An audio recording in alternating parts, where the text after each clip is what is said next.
afternoon, everybody. As everybody knows, my name is Jay Star.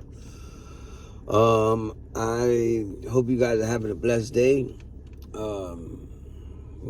I thank God every day, every morning when I wake up, for God breathing air into my lungs and waking me up, because that's not by my own doing, but by the Almighty Father, King of all kings doing. So, if you believe in God or a higher power, give him thanks. You know what I'm saying? Every day. That's how I feel. Anyway, I want to tell a story. It's just a story I want to tell that I was thinking about. I'm originally from Jersey. My name is Jay Star. They, you know what I'm saying? They call me, my channel, Star Trek. I'm originally from this town called West New York. West New York, New Jersey. Which is, I'm going to tell you, you will get to Port Authority, 42nd Street in New York, faster than you would get to the Port Authority from the Bronx, coming from that side. Because I lived in the middle of where the Lincoln Tunnel, the Holland Tunnel, and the George Washington Bridge was, right? And where I lived on 6600 Broadway, and it's is Broadway, Park Avenue. Then there's like two little side streets. I know one is McKellen, something like that. I forgot the other one. And then there's Boulevard East, which runs all the way from Union City, Weehawken, West New York, North Bergen, Guttenberg.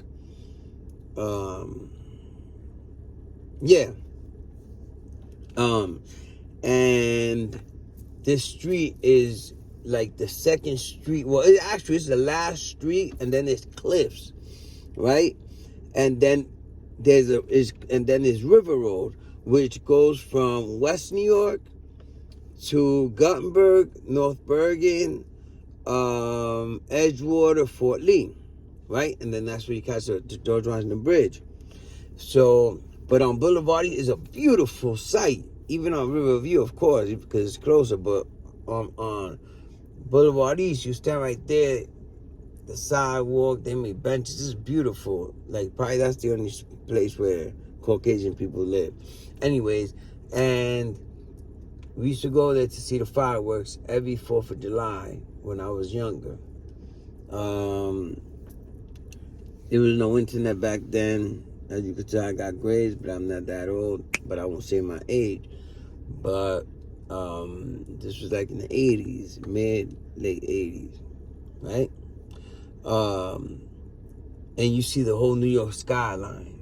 It's a beautiful, even, you know what I'm saying, to this day, I haven't been there so many years. I went there not so long ago and passed by, whatever, and reminisce. But what I'm getting to is, first of all, I hope everybody peace, happiness, wealth, and a lot of blessings, you know, from the Almighty Father. Anyways, so I had this, me and my brother, we used to hang out together, and with this white boy named Paul, PY 87. Since around 1987, 1986, every time they was making, like, on the sidewalk, like cement, whatever, he would always put PY. That was his initials, 87. And he was doing that for, I could remember, I think before 87, and then he kept doing it all the way to, like, probably, like, to the 2000 until he moved out. Anyways, I've been out here for 20 years, but I've been out there like a couple of years. I went to visit him because I didn't see him for a long time. From 90 to 94, I was away. I was caught up, you know. So now West New York is predominantly Hispanics. And back then when I was young, growing up, it was a lot of Cubans and some Puerto Ricans, but mostly Cubans. Even most of the police, whatever, the mayor was Cuban. That's a whole nother story. They went down for corruption and everything. I was even there one time when the feds ran down on them. or they would run down. It was like 4 in the morning. I was using a payphone. Anyways, so there was this my Paul. He was a white boy, and he was a bad little kid, bro. He was a badass. My family did not want me with him. My family, my mother, my father, told me and my brother, I do not want you with that kid. You know, because he would do some real stupid stuff. You know what I'm saying? Like, I remember one time crossing the street and the cars passing by, and there's 2 chicks rolling in there. He spit a Hulk spit, hit her. Yo, they came out around the corner, but we laughed. He used to do stuff like that. You know what I'm saying? He would hit the back of the car, boom, act like he got hurt. You know what I'm saying? It's just, you know what I'm saying? It's crazy stuff. But he was a little badass. And the thing is about him that he lived in a predominant Hispanic neighborhood. So he understood Spanish and he could speak it. Yes, of course, the first words he learned were bad words, of course, you know. But he was able to understand it, you know. And then, and we used to chill together, you know what I'm saying? Then I remember when I came home in 94, then there was a lot of Dominicans, Ecuadorians, Mexicans. But before that, there was also another white family, Caucasian family, and that was my boy Jason. You know, he lived on 64th Street between Boulevard East and Park Avenue. And his cousin, Guy, I remember when he was young, it was Guy used to hang out with Jovanki, the Spanish guy, Danny Testistier, who was also Spanish, and they were like the bullies of the hood. But me, I always had a compass when I was young, like, you know what I'm saying, like, you ain't gonna mess with me. And when I used to get mad, I used to start crying, you know. So, anyways, his Paul's grandmother, she was a crossing guard. So when I used to go to school, my school was, all right, I had to go Broadway, Dewey, Hudson. So it was like 3 blocks away, going up the hill, right? She used to be right there on Broadway, right across the street from where she lived. That's where she worked, and she was there for years as a crossing guard, you know. So throughout the years, when you know what I'm saying, time went on, like, we used to just be into so much. You know what I'm saying? We used to be getting into trouble that nobody wanted their kids hanging out with us, you know, especially because of Paul, you know? And that's my boy, man, you know? And the crazy thing about it is that you see these kids, when you're young and your family, my family and mommy with him and all that, boom, they're thinking that he's going to grow up to be a criminal, which he did end up getting locked up and all that, but he ended up changing his life. I'm very proud of him. You know what I'm saying? He's a homeowner now. He got a nice little Civic. It's like a 90 something, but he got it hooked up. He won. He's in a car show. He goes to car shows, and he won trophies and all that. You know what I'm saying? But he grew up to be a good citizen to society. His mother, Dawn, I love her. That's my people. That was like my second mom. And then he has 2 sisters that they're half Caucasian and half colored because their father was a colored. His stepfather, Mel, God rest his soul, you know. He was this big colored man, black dude, bro, like, you know, and he raised Paul. So Paul used to call him dad, you know what I'm saying? And so anyways, when I came home in 94, like, things seemed so different, you know? Like, ain't the same anymore. I guess because a lot of new people moved on the block. The bodega across the street were owned by other people. And then the other bodega, like, they turned it into Botanica. And then there was just a lot of new people. You know what I'm saying? So, but before that happened, I remember we used to go climbing and jump out people's, you know, we used to jump up and go into people's backyard, jump on their garage roofs, all that, you know. And we used to write graffiti. That was one thing. And one time we wrote graffiti on this truck. It was during the day. And I guess somebody called the police. Boom. We start running towards North Bergen, straight down Broadway, towards North Bergen. We end up seeing West New York police. Whoa, whoa, whoa, whoa, whoa, whoa, whoa, whoa, coming towards us. They came, anyway, they brought us to a juvenile. So they brought us to our families and told us that we had to clean that truck, all the graffiti, not just the ones we did, the whole truck. If not, we was going to go to the youth house. Mind you, Paul didn't show up. My man Puppy, God rest his soul, he passed away too. He didn't show up, so it was only like 3 of us, and we had to scrub that whole that whole. It looked like one of them bread vans, you know. But I can't say, you know what I'm saying. And back then it was ain't the internet days. It was ain't the, you know what I'm saying. So when I came home in '94, you know, try to play catch up, you know what I'm saying. But it wasn't my fault that I was. That, you know what I'm saying, it was a situation. My mother, she put me, my brother, my sister away, you know what I'm saying, for 4 years in a place that I don't wish jail about nobody, but I'd rather be in jail than be there. You know, they malnourished you. You was 18 hours a day in one building, getting no sun. You know, it's supposed to be a rehab, you know. But they took people with eating disorders, supposedly behavior problems, which there is no diagnostic that you could diagnose somebody with behavior problems. It would have to be a specific behavior. They're sex addicts, drug addicts. It was mostly a lot of drug addicts that was in there, you know.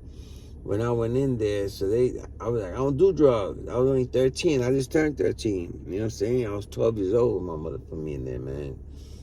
And I understand she was young. She didn't have my father. They separated. And me, my brother, my sister, like, you know what I'm saying? Like, we were already of age. My sister was a freshman in high school. She got left back. I got left back, and I was getting left back again. My brother got kicked out of my school, sent to another school. But it was normal kid things, I guess, you know? Like, I had a little shorty, and I guess my attention was mostly focused on her than school, you know? And so I was failing. So my mother, anyways, so she says that a cop told her about this place, but I believe it was it was a school guidance counselor that told her about it, and she put us in there thinking I was the best situation she was doing for us, you know. But the problem is that if anybody looks it up, you could look it up. It's called Kids of North. It was called Kids of Bergen County at first, and then they switched it to Kids of North Jersey. Anybody could look it up. And trust me, when you see this, you're going to be like, wow, it's crazy. Like, you know, like, now, people would think twice before putting their child in there. You know, back then, you had people that were on drugs, out of control, that their parents felt helpless, you know. They didn't know what to do, and they thought that was the best place to put somebody in, you know. But the thing about it is that place is all about brainwashing. They brainwash the parents, they brainwash you. You know, me, I wasn't stupid. That was one thing about me. There's 5 phases. First phase, you're a newcomer. You can't go home. You can't do nothing. Supposedly it's a 6-month program. Like, after 2 weeks, you're supposed to go home. Then you get to second phase. Then you stay for like 2 weeks. Then you go to third phase. Then you can go to school. Now, that's one thing I was going to say. When is school a privilege? School has never been a privilege. School is mandatory. Well, in that place, it was a privilege. You had to earn your way up to go to school, you know, instead of them having their own teachings and schooling in there. They didn't have that. So I'll get to when I came home afterwards. But anyways, I lied my way. Because I didn't really have nothing to say. Like, what am I going to say? I didn't do drugs. I didn't do no crazy stuff at 12, 13 years old, out of control. Yeah, I was probably... The most thing I was doing was, you know what I'm saying? I was getting, you know what I'm saying? I was getting pussy. Excuse my language. That's the worst thing that probably I did as a child. You know what I'm saying? And, yeah, I skipped class a couple of times and failing, you know? So my brother and my sister, they struggled a lot. You know, God rest my sister's soul. God rest her soul. Because she passed away, and I believe it had to do. She was depressed, and I believe it had to do a lot with that place. She was ain't the same when she came out. You know, she was not the same, and it's sad. I don't know if she took her life or not, but the doctors say that she had the correct medication that she was supposed to have inside her system, but maybe it was that they didn't coincide. She's diabetic. She went into diabetic coma. They try to say that she was brain dead. Now I'm gonna tell you one thing: if you're a donor, if you on your license plate, you're a donor for an organ donor, whatever. That's why I don't put that nowhere. I'm not giving my organs to nobody, because when the time comes that, God forbid, something happens to you and you're laying on that bed and you might be in a coma, the doctors are going to say that you are brain dead. You will go for a second opinion, third opinion, fourth, fifth, sixth opinion, and they're going to tell the same thing. Why? Because when they see your paperwork and they see your license, they see you're an organ donor. Now, you know how many people are on the list?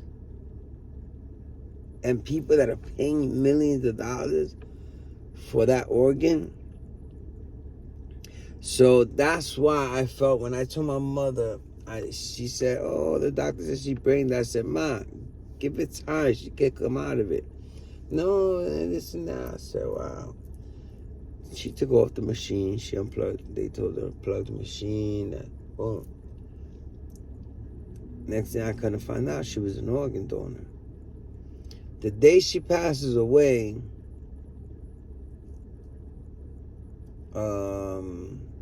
she was in a coma. She was in a coma 4 days. They pulled the plug after 4 days. Boom. We have the funeral and everything. Boom. And I remember that same day, my cousin, which to this day I'm mad at her. I'm not gonna say her name or nothing because I don't want it. You know what I'm saying? But I'm like, yo, I'm furious with her. I haven't told her. I haven't spoken to her about it. I don't really want to.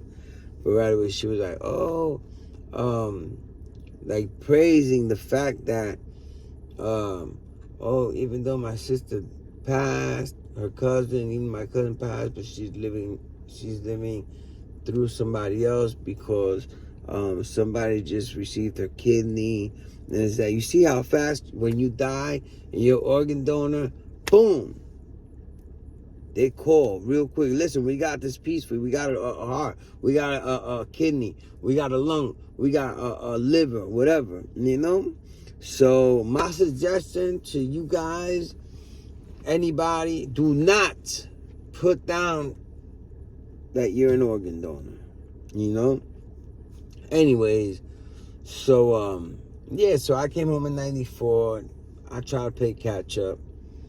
My sister, she ended up having her 2 kids with somebody that was there with us. He ended up, his mother took him out, and him and my sister, they liked each other from in there. He had 2 kids, 2 daughters with her. My daughter Alexis and my niece Alexis and my niece Brianna. I don't speak to that punk ass nigga, that bitch ass nigga no more. Because he turned his daughters against my sister because my sister was in a depressed mode at one point that she couldn't take care of them, you know. Anyways, I'm not gonna get into that, but Yeah, so I tried to play catch up and all that, and then and I remember when I was there, I used to hear like, "Yo, this place was in jail." This and that, right? So I came home trying to play catch up. Got locked up for the first time for a stolen car. Yes, it was better than that place. Jail was better than that place. But then it started becoming a revolving door that I kept going to jail. This and that, whatever. Then I came to New York. Oh, and then while I was out here, boom, in Jersey, I was coming to New York, caught a case, whatever. I went up top. Yes, it was better than that place. Kids of North Jersey, kids of Bergen County. Yes, Rikers Island and upstate was better than that place. It's fucked up to say, and I excuse my language, but it's crazy. You know, I urge anybody. They closed it down, and I'm glad they did. But that dude, Miller Newton, he changed his name a lot. He's a fraud. He's in Florida now, trying to act like he's a priest or something. You know what I'm saying? But yeah. I'll tell you more a little bit about it, you know what I'm saying, on my next storytelling time, you know what I'm saying? But I just want to let you guys know a little bit about myself. So, if you guys can, please press that like, subscribe, comment, share my videos, help my channel grow, you know? I got 3 subscribers. Some of my videos don't even got views. I got one short that got the most views, 200 and something. Like, come on, man. If you're gonna skim through my video, at least skim through it and, you know, subscribe. You know, help a brother out. Alright? The next time I will talk about the next Caucasian, which was Jason. That's my man. He's living in PA now. We all left. We all moved out. We got older. We all moved out. Have families, this and that, you know. But I'm glad he's doing good. You know, you guys have a blessed day. God bless everybody, every single one of you and your families, your children if you have. And if you still have your parents, cherish them. I don't have my father. I lost my father when I was in that place, and I didn't get to go to his funeral or nothing, you know. But anyway, you guys have a blessed day. May you guys be blessed by the Almighty Father and Creator and King of all kings, the Almighty Father and the Almighty Lord Jesus Christ, our Lord and Savior. All right? See you on the next one.